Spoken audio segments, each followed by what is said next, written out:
আসসালামু আলাইকুম সুপ্রিয় দর্শক, কেমন আছেন সবাই? আশা করছি সকলে ভালো আছেন। আজকের ভিডিওতে আমরা কথা বলতে চলেছি ইউরোপের নন সেনজেন কান্ট্রি, বর্তমানে ট্রেন্ডিংয়ে থাকা একটি কান্ট্রি। দেশটা হচ্ছে নর্থ ম্যাসিডোনিয়া। এই নর্থ ম্যাসিডোনিয়া দেশটি এখন বর্তমানে আপনাদের জন্য কেমন হতে পারে? 2026 সালে বাংলাদেশ থেকে কর্মী নেওয়ার ব্যাপারে এখন বর্তমানে অনেকে অনেক ধরনের কথা আসলে আমাদেরকে জিজ্ঞাসা করছেন, ভাই নর্থ ম্যাসিডোনিয়ার নতুন করে কী অবস্থা, ফাইল এখন দেওয়া যায় কিনা, নতুন করে ফাইল দিলে আমাদের কেমন খরচ বা সময় লাগতে পারে, যদি বিস্তারিত এই বিষয়ে কথা বলতেন। ঠিক আছে, তো যাই হোক, আজকের ভিডিওটি বেশ গুরুত্বপূর্ণ, বিশেষ করে নর্থ ম্যাসিডোনিয়ার জন্য যারা নতুন করে ফাইল এখন দিতে চাচ্ছেন, ভিসা হচ্ছে কিনা, বিস্তারিত তথ্য আপনাদেরকে আমরা জানানোর চেষ্টা করব। অবশ্যই ভিডিওটি আপনারা স্কিপ না করে শেষ পর্যন্ত দেখবেন, অনেক কিছু তথ্য এই ভিডিও থেকে পেয়ে যাবেন। যারা নতুন এসেছেন চ্যানেলটি সাবস্ক্রাইব করে রাখবেন। ফার্স্ট অফ অল আপনাদেরকে বলি যে দেখেন, বর্তমান সময়ে নর্থ ম্যাসিডোনিয়া আমাদের জন্য বড় একটি সুযোগ।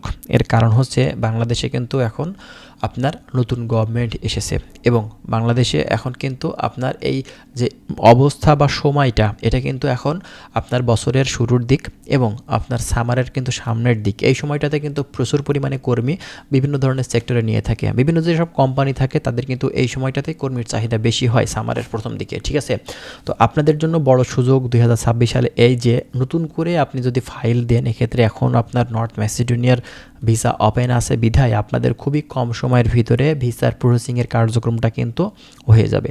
নর্থ ম্যাসিডোনিয়ার ভিসা করার ক্ষেত্রে আমাদেরকে অনেকে বলেন, ভাই আসলে ভিসাটা অথরাইজড করে করা যায় কিনা, নাকি অ্যাম্বাসি ফেস করা লাগে? দুইভাবেই করা যায়, আপনার এজেন্সি যেভাবে চাইবে সেভাবেই কিন্তু করতে পারবে। নর্থ ম্যাসিডোনিয়ার জন্য সবথেকে ভালো হবে যদি আপনি নিজে সশরীরে অ্যাম্বাসি ফেস করেন, ডকুমেন্টসগুলো সাবমিট করেন, সবথেকে ভালো হবে। অন্যান্য কান্ট্রিগুলোর মানুষেরা বা কর্মীরা আমরা কিন্তু এটাই দেখে থাকি এবং তাদের ভিসার রেশিওটাও কিন্তু ভালো থাকে। আপনি যদি অ্যাম্বাসি ফেস করেন, আপনি যদি অ্যাম্বাসি ফেস করে নিজের সশরীরে থেকে থাকেন, সেক্ষেত্রে কিন্তু আপনার ভিসার রেশিওটা ভালো থাকবে।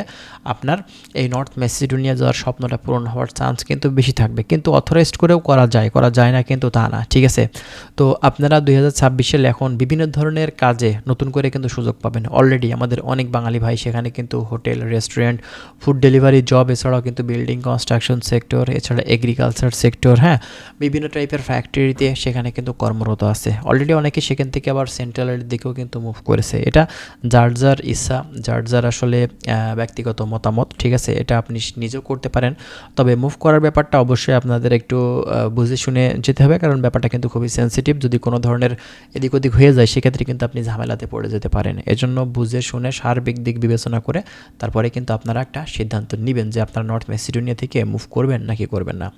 এই নর্থ ম্যাসিডোনিয়া দেশটি আপনাদের জন্য খুব ভালো একটি কান্ট্রি হতে যাচ্ছে 2026 সালে। নতুন করে আপনাদের যদি চিন্তাভাবনা থেকে থাকে সেক্ষেত্রে কিন্তু এই দেশটিতে আপনি ফাইল দিতে পারেন। খুব বেশি সময় কিন্তু লাগবে না আপনাদের ওয়ার্ক পারমিট এবং অ্যাপ্রুভাল আসতে। ঠিক আছে, তবে অনেকে বলছেন যে আসলে অ্যাপ্রুভাল মানেই কি নর্থ ম্যাসিডোনিয়ার ভিসা? ব্যাপারটা কিন্তু তাই। যদি আপনার অ্যাপ্রুভালটা হয়ে যায় সেক্ষেত্রে কিন্তু আপনি কনফার্ম থাকতে পারেন নর্থ ম্যাসিডোনিয়ার ভিসা কিন্তু আপনার হয়ে যাবে। বর্তমান সময়ে এখন খরচটা একটু বেশি লাগছে, 10-এর উপরে নিচ্ছে বিভিন্ন এজেন্সি।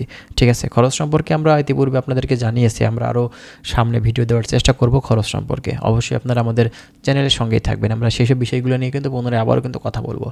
তো যাই হোক বন্ধুরা, বর্তমান সময়ে যারা এখন নর্থ ম্যাসিডোনিয়ার জন্য চিন্তাভাবনা করছেন যে কি করব, যাব কি যাব না, আপনারা অবশ্যই ভালো একটা সময় এখন নতুন করে যদি আপনারা ঢুকতে চান ইউরোপের কান্ট্রিতে, তো এই নর্থ ম্যাসিডোনিয়া হতে পারে আপনাদের জন্য বেস্ট একটি জায়গা। ঠিক আছে, তো যাই হোক, ভালো থাকবেন। নতুন কোনো যদি তথ্য পেতে চান অবশ্যই আমাদের চ্যানেলটি সাবস্ক্রাইব করে রাখবেন। ভালো থাকুন, আল্লাহ হাফেজ।